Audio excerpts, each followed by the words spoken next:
ഹരി ഓം. ഏവർക്കും വൃന്ദാവനത്തിൻ്റെ യൂട്യൂബ് ചാനലിലേക്ക് സ്നേഹപൂർവ്വം സ്വാഗതം. ഞാൻ എസ് ദേവനന്ദു. ഇന്ന് നമ്മൾ ചർച്ച ചെയ്യാൻ പോകുന്നത് 2025 ഫെബ്രുവരി മാസഫലമാണ്. അപ്പം മേടം മുതൽ മീനം വരെയുള്ള ഓരോ രാശിക്കാർക്കും എന്തൊക്കെ ഫലങ്ങളാണെന്ന് നമുക്ക് നോക്കാം.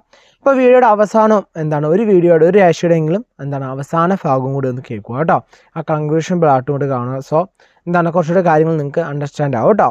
അതുപോലെ തന്നെ നമ്മുടെ ചാനൽ ആദ്യമായിട്ട് കാണണമെങ്കിൽ ഒന്ന് സബ്സ്ക്രൈബ് ചെയ്തോളൂ. അതുപോലെ തൊട്ടടുത്ത് തന്നെ ബെല്ലൈക്കൂടെ അമർത്തിക്കോളൂ കേട്ടോ. നമ്മൾ എൻ്റെ വീഡിയോസ് അപ്പോൾ തന്നെ നോട്ടിഫിക്കേഷൻ ആയിട്ട് ലഭിക്കും കേട്ടോ. അപ്പോൾ നമുക്ക് അധികം താമസിക്കുന്നില്ല, വീഡിയോയിലേക്ക് കിടക്കാം കേട്ടോ. കർക്കിടക രാശി. പുണർതം കാല പൂയം ആയില്യം അടങ്ങുന്ന രണ്ടേകാല നക്ഷത്രമാണ് കർക്കിടക രാശി എന്ന് പറയുന്നത് അല്ലേ. അപ്പോൾ കർക്കിടക രാശിയെ സംബന്ധിച്ചോളം ഈ ഒരു ഫെബ്രുവരി മാസം എങ്ങനെയുണ്ട്, എന്തെങ്കിലും കാര്യങ്ങളൊക്കെ ശുഭാപ്തി വിശ്വാസത്തോടെ നിൽക്കാൻ പറ്റുമോ എന്നൊക്കെ ചോദിക്കാറുണ്ട് അല്ലേ. അപ്പോൾ അങ്ങനെ നോക്കുമ്പം നമ്മൾ നോക്കിക്കഴിഞ്ഞാൽ ഈ ഒരു സമയത്ത് കഷ്ടപ്പെടുകയൊന്നും ഉണ്ടാവില്ല, സുഖമായിട്ട് ജീവിക്കാം എന്ന് ഞാൻ പറയില്ല. എന്നാൽ അങ്ങനെ വലിയ കഷ്ടപ്പാടുണ്ടാവുമോ എന്ന് ചോദിച്ചാൽ അങ്ങനെ ഉണ്ടാവുമോ എന്ന് പറയാൻ പറ്റില്ല. സമ്മിശ്ര ഫലമായിട്ട് നമുക്ക് പറയാം. ഓക്കെ, ഗുണവും ദോഷവും സമ്മിശ്രമായിട്ട് ഇടകലർന്നൊരു അവസ്ഥയായിരിക്കും ഒരു മാസം എന്ന് പറയുക.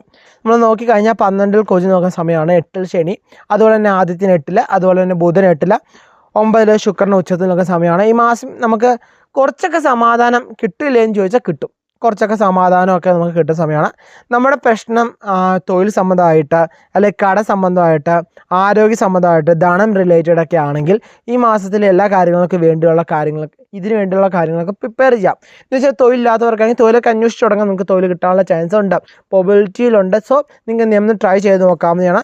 സോ ലോണൊക്കെ ഉണ്ട്, നിങ്ങൾക്കൊന്ന് അടിക്കാനൊക്കെ ശ്രമിക്കുന്നവർക്കാണെങ്കിൽ അതിനൊക്കെ പരിശ്രമിച്ച് തുടങ്ങാം. നിങ്ങൾക്ക് പയ്യെ കടമൊക്കെ അടിക്കാൻ നോക്കാം. ഇനി ലോൺ എടുക്കാൻ നിൽക്കുന്നവർ, കടം വാങ്ങാൻ നിൽക്കുന്നവരാണെങ്കിൽ അതിനുള്ള പ്രിപ്പറേഷനൊക്കെ സ്റ്റാർട്ട് ചെയ്യാം. ഓരോരുത്തരോട് ചോദിച്ചു പോകാം, അല്ലെങ്കിൽ ബാങ്കിൽ പോയി ഓരോ അപേക്ഷകളൊക്കെ കൊടുത്തു തുടങ്ങാവുന്നൊരു സമയമാണ്.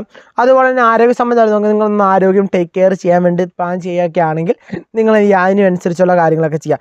എന്താണ് നിങ്ങൾക്ക് ഈ തവണത്തെ ആവശ്യം, ഇതൊക്കെ റിലേറ്റഡ് ആണ്, തൊഴിൽ സംബന്ധമായിട്ട്, ധനം റിലേറ്റഡ്, ലോൺ റിലേറ്റഡ്, ആരോഗ്യം റിലേറ്റഡ് ആയിട്ടുള്ള കാര്യങ്ങളൊക്കെ ആണെങ്കിൽ ഇതിനുള്ള പ്രിപ്പറേഷനൊക്കെ സ്റ്റാർട്ട് ചെയ്യാവുന്ന ഒരു സമയമാണ്. സോ പ്രിപ്പറേഷൻ സ്റ്റാർട്ട് ചെയ്യാവുന്നതാണ്. അതുപോലെ തന്നെ എന്തൊരു കാര്യത്തിന് വേണ്ടിയാണ് തയ്യാറാകുന്നത് ആ കാര്യം നിങ്ങളിലേക്ക് എത്താൻ അല്ലെങ്കിൽ തയ്യാറായി കിട്ടുവാൻ ഉള്ള പ്രോബിലിറ്റി കൂടുതലാണ് കേട്ടോ. അതുകൊണ്ട് നിങ്ങളുടെ പരിശ്രമത്തിലൊക്കെ നിങ്ങൾ നിരാശപ്പെടാതെ വീണ്ടും പരിശ്രമിച്ചുകൊണ്ടിരിക്കും. ഇപ്പോൾ ഒരു തൊഴിൽ അന്വേഷിക്കുകയാണ്, കിട്ടിയില്ല, അവിടെ കൊണ്ട് നിർത്താതെ വീണ്ടും അടുത്ത തൊഴിലിന് വേണ്ടി അന്വേഷിക്കാം. ഒന്ന് പോയാൽ അടുത്തത്, ഒന്ന് പോയാൽ മറ്റൊന്ന്, ഈ ഒരു ചിന്താഗതിയിൽ വീണ്ടും എന്ത് ചെയ്യുക, പരിശ്രമിച്ചുകൊണ്ടേയിരിക്കുക. ഈ പരിശ്രമത്തിൻ്റെ അന്ത്യം എന്ന് പറയുന്നത് എപ്പോഴും എന്തായിരിക്കണം, നമ്മൾ ആഗ്രഹിക്കുന്ന ആ ലക്ഷ്യസ്ഥാനത്തെത്തുക എന്നുള്ളതായിരിക്കണം. ഓക്കെ, നമുക്ക് ജോലി കിട്ടുക എന്നുള്ളതാണ് ലക്ഷ്യമെങ്കിൽ പരിശ്രമിക്കുന്ന എന്തിനു വേണ്ടിയായിരിക്കണം, ആ ജോലി കിട്ടാൻ വേണ്ടിയായിരിക്കണം. സോ അതിനുവേണ്ടി വീണ്ടും ട്രൈ ചെയ്തുകൊണ്ടേയിരിക്കാം.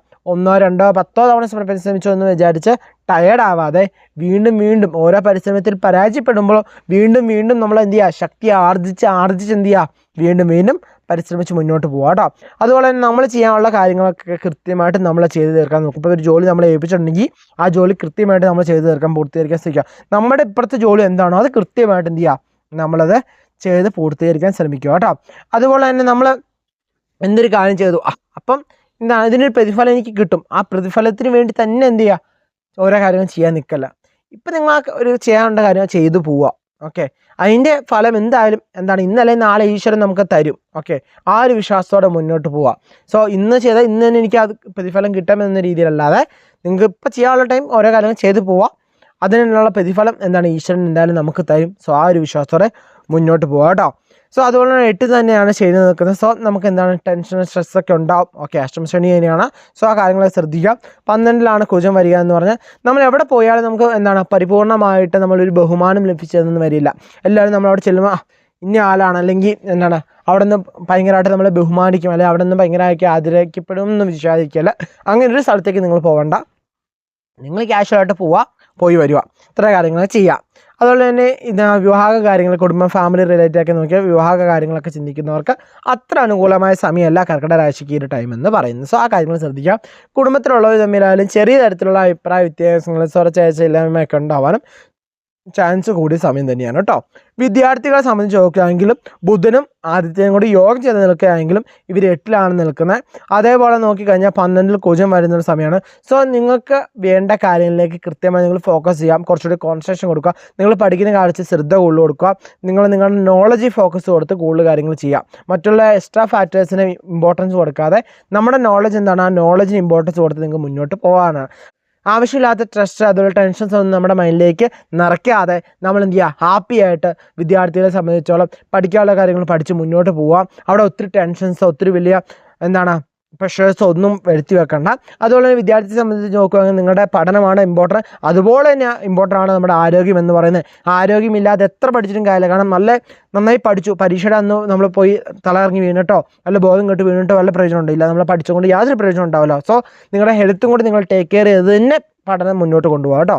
അതുപോലെ തന്നെ ബാക്കിയുള്ളവരെ നോക്കിക്കഴിഞ്ഞാലും കർക്കിടക രാശിയുള്ളവർ എന്ത് ചെയ്യുക, പൊതുവെ ഹെൽത്തിനെ കുറിച്ച് ഒന്ന് കോൺഷ്യസ് ആവുന്ന ഉത്തമമായിരിക്കും. അതുപോലെ തന്നെ നമ്മൾ നോക്കിക്കഴിഞ്ഞാൽ ഭാഗ്യ അനുഭവങ്ങളൊക്കെ എങ്ങനെയുണ്ടെന്ന് ചോദിച്ചു കഴിഞ്ഞാൽ ചെറിയ രീതിയിലൊക്കെ ഭാഗ്യം നിങ്ങളെ പിന്തുണയ്ക്കുന്ന സമയം തന്നെയാണ് ഈ ഫെബ്രുവരി മാസം എന്ന് പറയുന്നത്. സോ ആ കാര്യത്തിലും ടെൻഷനൊന്നും അടിക്കേണ്ട. പൊതുവെ നോക്കിക്കഴിഞ്ഞാൽ ഈ മാസം എന്ന് പറയുന്നത് ഗുണദോഷ സമ്മിശ്ര ഫലമായിരിക്കും. ഈ പറഞ്ഞ കാര്യങ്ങളൊക്കെ ഒന്ന് ഫോളോ ചെയ്ത് മുന്നോട്ട് പോയി കഴിഞ്ഞാൽ ലൈഫ് ഹാപ്പി ആയിരിക്കും. അപ്പോൾ സന്തോഷത്തോടെ മുന്നോട്ട് പോവാം, ഹാപ്പി ആയിട്ട് ജീവിക്കുക കേട്ടോ. ഇത്രയൊക്കെയാണ് രാശിഫലം എന്ന് പറയുന്നത് കേട്ടോ. അപ്പം നമ്മുടെ പേരും നക്ഷത്രവും താഴെ കമൻറ്റ് ചെയ്യുകയാണെങ്കിൽ നമ്മുടെ ക്ഷേത്രത്തിൽ നടക്കുന്ന പൂജയിൽ നിങ്ങളുടെ പേര് നക്ഷത്രം ഉൾപ്പെടുത്തുന്നതായിരിക്കും. സോ പേര് നക്ഷത്രവും താഴെ കമൻറ്റ് ചെയ്യട്ടെ വ്യക്തമായിട്ട്. അപ്പം നമ്മൾ പറഞ്ഞു വീഡിയോ പൂർണ്ണമായിട്ട് കാണണം. ഞാൻ ഇതിൻ്റെ പരിഹാരം നിർദ്ദേശിക്കാത്തതിൻ്റെ കാരണം എന്താണെന്ന് പറയാറുണ്ട്. കാരണം കോമൺ ആയിട്ടൊരു പരിഹാരം ചെയ്യുന്നതിനേക്കാളും ഉചിതം നമുക്ക് ചേരുന്ന, നമുക്ക് അനുകൂലമായിട്ടുള്ള പരിഹാരങ്ങൾ ചെയ്ത് പ്രശ്നങ്ങളുള്ളവർ ആ പരിഹാരം ചെയ്ത് പോകുന്നതാണ് മുന്നോട്ട് പോകണം. കണ്ണും പൂട്ടി എല്ലാ വഴിപാടും ചെയ്യുന്നതിന് കഴിഞ്ഞാൽ നല്ലത് നമുക്ക് ഏതാണോ ഉത്തമമായിട്ട് ചേരുന്നത് ആ ഒരു വഴിപാട് ചെയ്യുന്നതായിരിക്കും നമ്മുടെ ജീവിത വിജയത്തിനും ജീവിത പുരോഗതിക്കും ഉത്തമം എന്ന് പറയുന്നത് കേട്ടോ. അതുകൊണ്ടാണ് അത് പൊതുവായിട്ട് ഒരെണ്ണം പറയാത്തത്. അതുപോലെ തന്നെ നമ്മൾ ഫലം കാണുമ്പോൾ അടുത്ത ചിന്തിക്കുകയാണ് ലഗ്നമാണോ ചന്ദ്രനാണോ നോക്കേണ്ടതെന്ന് ചിന്തിക്കാറുണ്ട്.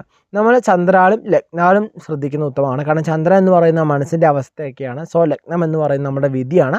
സോ രണ്ടും നോക്കുമ്പോൾ നിങ്ങൾക്ക് ഏകദേശം കുറച്ച് ഐഡിയാസ് കിട്ടും. പിന്നെ നമ്മളൊരു നല്ലൊരു കാര്യം ചെയ്യാൻ പോവുകയാണ്, ഒരു ശുഭകാര്യം ചെയ്യാൻ പോവുകയാണ്, കുറച്ച് ഇൻവെസ്റ്റ്മെൻറ്റൊക്കെ നടത്തി ചെയ്യാൻ പോകുന്ന കാര്യമാണ്. സോ അങ്ങനെയുള്ളപ്പോൾ നിങ്ങൾ മന്ത്ലി പെഡിഷൻ, കോമൺ പെഡിഷൻ കേൾക്കാതെ വ്യക്തിപരമായിട്ടുള്ള പെഡിഷൻ കേൾക്കുക കേട്ടോ. എന്ന് വെച്ചാൽ വ്യക്തിപരമായിട്ട് നമ്മൾ അപ്പോയിൻമെൻറ്റ് എടുത്ത ശേഷം നമ്മൾ എന്ത് ചെയ്യുക, ഒരു പെഡിഷൻ കേൾക്കുന്നതായിരിക്കും കുറച്ചുകൂടി ഉചിതമായിട്ട് നമ്മുടെ ലൈഫ് കുറച്ച് സെറ്റാവാൻ സൂപ്പർ. അതുപോലെ തന്നെ നമുക്ക് അനുകൂല ഫലങ്ങളാണ് അല്ലെങ്കിൽ ദോഷഫലങ്ങളാണ് നമ്മുടെ ജാതകം കൂടി ഒന്ന് പരിശോധിക്കുക. കാരണം എന്താണെന്ന് വെച്ച് കഴിഞ്ഞാൽ ജാതകത്തിൽ ഇപ്പോൾ നല്ല സമയമാണ്, ഗോചാരം ഇപ്പോൾ മോശ സമയമെങ്കിൽ പോലും നമുക്ക് വലിയ രീതിയിൽ അഫക്റ്റ് ചെയ്യില്ല. പക്ഷേ ജാതകത്തിൽ നമുക്ക് മോശ സമയമാണ്, പക്ഷേ നമുക്ക് ഗോചാര ഉത്തമ സമയമാണെന്ന് പറഞ്ഞ നേരത്തെ ആ ഗോചാര ഫലം പൂർണ്ണമായിട്ട് നമുക്ക് ലഭിച്ചെന്ന് വരില്ല കേട്ടോ. അത് മനസ്സിലാക്കുക. അപ്പം എന്തൊരു കാര്യം വരുമ്പോഴും ചിരിച്ചുകൊണ്ട് ഈശ്വര വിശ്വാസത്തോടെ നമ്മൾ മുന്നോട്ട് പോയി ചെയ്യുക. കുറച്ചൊക്കെ ബുദ്ധിമുട്ട് നമ്മുടെ ജീവിതത്തിലുണ്ടാവും, പലതരത്തിലുള്ള തടസ്സങ്ങളുണ്ടാവും. അതിനെയൊക്കെ എന്ത് ചെയ്യുക, നേരിടുക. കാരണം ഈശ്വരനൊരു പരീക്ഷണം വെക്കുന്നുണ്ടെങ്കിൽ നിങ്ങൾക്ക് അതിന് തക്കമായ പ്രാപ്തി നിങ്ങൾക്ക് എത്തി എന്ന് തോന്നുമ്പോഴാണ് ഈശ്വരൻ എന്ത് ചെയ്യണേ, നമുക്കൊരു പരീക്ഷണം നടത്തുക കേട്ടോ. സോ അതൊന്നും ഓർത്ത് വിഷമിക്കേണ്ട. അതുപോലെ തന്നെ എല്ലാവർക്കും അറിയാമെന്ന് വിചാരിക്കും, നമ്മൾ പുതിയൊരു കൂട്ടായ്മ തുടങ്ങിയിട്ടുണ്ട്, പവേഴ്സ് ക്ലബ്ബ് എന്ന് പറഞ്ഞാൽ. അപ്പോൾ നമ്മൾ വാട്സപ്പ് ഗ്രൂപ്പിലാണ് ആ ഒരു കൂട്ടായ്മ ഉള്ളത്. അപ്പോൾ അത് ജോയിൻ ചെയ്യാൻ വേണ്ടി താഴെ ഡിസ്ക്രിപ്ഷനിൽ ഞാൻ എൻ്റെ ലിങ്ക് കൊടുത്തേക്കാം. സോ അതിൽ നിന്ന് നമുക്ക് ഡയറക്റ്റ് നമ്മുടെ ഗ്രൂപ്പിൽ ജോയിൻ ചെയ്യാം. ആ ഗ്രൂപ്പിൽ ജോയിൻ ചെയ്യാനുള്ള ബെനിഫിറ്റ് എന്താണെന്ന് വെച്ച് കഴിഞ്ഞാൽ നമ്മൾ ക്ലാസ്സസ്, വെബിനാർസ് ഒക്കെ നടത്തുമ്പം അതിൽ അപ് ടു ഡേറ്റ് ആയിട്ട് അറിയിക്കും. സോ നിങ്ങൾക്ക് പെട്ടെന്ന് ആ ഒരു കോഴ്സിലേക്ക് അല്ലെങ്കിൽ വെബിനാറിൽ അറ്റൻഡ് ചെയ്യാനുള്ള രജിസ്ട്രേഷനൊക്കെ സ്പീഡിൽ പ്രോസസ്സ് ചെയ്യാൻ സാധിക്കും. അതുമാത്രമല്ല നമ്മൾ അനാവശ്യമായിട്ടുള്ള കാര്യങ്ങളൊന്നും ആ ഗ്രൂപ്പ് ഇടുന്നില്ല. സോ അതുകൊണ്ട് തന്നെ ആ ഒരു ഗ്രൂപ്പിൽ മെസ്സേജ് വരുമ്പം നമുക്ക് എന്തെങ്കിലും അറിയേണ്ട കാര്യങ്ങൾ മാത്രമായിരിക്കും ഉണ്ടാവുക. സോ നിങ്ങൾക്ക് കുറച്ചുകൂടി ഈസി ആയിരിക്കും. നമ്മൾ അതുപോലെ തന്നെ ഇവിടെ ഇടുന്ന വീഡിയോസിൻ്റെ എല്ലാ ലിങ്കും നമ്മൾ ആ ഗ്രൂപ്പിലൊന്നും ഷെയർ ചെയ്യാറില്ല. കാരണം എന്താ വെച്ച് കഴിഞ്ഞാൽ വീഡിയോയുടെ ലിങ്ക് പേഴ്സണലി എത്തേണ്ട, ഈ ഒരു വീഡിയോ നിങ്ങൾക്ക് എത്തണം എന്ന് പ്രകൃതി തീരുമാനിക്കുമ്പോഴാണ് നിങ്ങളിലേക്ക് ആ ഒരു വീഡിയോ എത്തുന്നത് അല്ലേ. അപ്പോൾ ആ ഒരു സംഭവം ഗ്രൂപ്പിലേക്ക് ഇട്ടിട്ട് പ്രകൃതി തീരുമാനിക്കാത്തവരിലേക്ക് ഒരു വീഡിയോ എത്തണം എന്ന് നമ്മൾ വിചാരിക്കാൻ പാടില്ലല്ലോ. സോ അതുകൊണ്ടാണ്. സോ വാട്സപ്പ് ഗ്രൂപ്പിൻ്റെ ഉദ്ദേശം പവേഴ്സ് ക്ലബ്ബ് നമ്മുടെ ലൈഫിനെ ഒന്ന് ചേഞ്ച് ചെയ്യാൻ വേണ്ടി നമ്മൾ 25,000 സബ്സ്ക്രൈബ് എത്തിയപ്പോൾ നമ്മൾ പ്ലാൻ ഇട്ടാണ് പവേഴ്സ് ക്ലബ്ബ് എന്ന് പറഞ്ഞൊരു കൂട്ടായ്മ. സോ അതിലേക്ക് ഫ്രീ ആയിട്ട് നമ്മൾ പ്രോഗ്രാംസ് നടത്തിയിട്ടുണ്ടായിരുന്നു. മില്ലിയനേഴ്സ് സക്സസ് മന്ത്ര എന്ന് പറഞ്ഞ ഒരു ഹ്യൂജ് ട്രാൻസ്ഫോമിങ് ക്ലാസ് നമ്മൾ നടത്തിയിട്ടുണ്ട്. 3 സെഷൻസ് നടത്തിയിട്ടുണ്ടായിരുന്നു. സോ അതോടെ നമ്മൾ ആ മില്ലിയനേഴ്സ് സക്സസ് മന്ത്ര എന്ന് പറയുന്ന പ്രോഗ്രാം നമ്മൾ അവിടെ കൊണ്ട് അവസാനിപ്പിക്കുകയാണ്. സോ അതിന് നമ്മളൊരു വലിയ എമൗണ്ടോ അല്ലെങ്കിൽ ഫീസോ ഒന്നും വാങ്ങിയിട്ടുണ്ടായിരുന്നില്ല. കാരണം എന്താണെന്ന് വെച്ച് കഴിഞ്ഞാൽ അത് നമ്മൾ ആ കോഴ്സ് ഡിസൈൻ ചെയ്തപ്പോൾ തന്നെ നമ്മുടെ മൈൻഡിൽ തോന്നിച്ചു അത് എല്ലാവരിലും എത്തണം.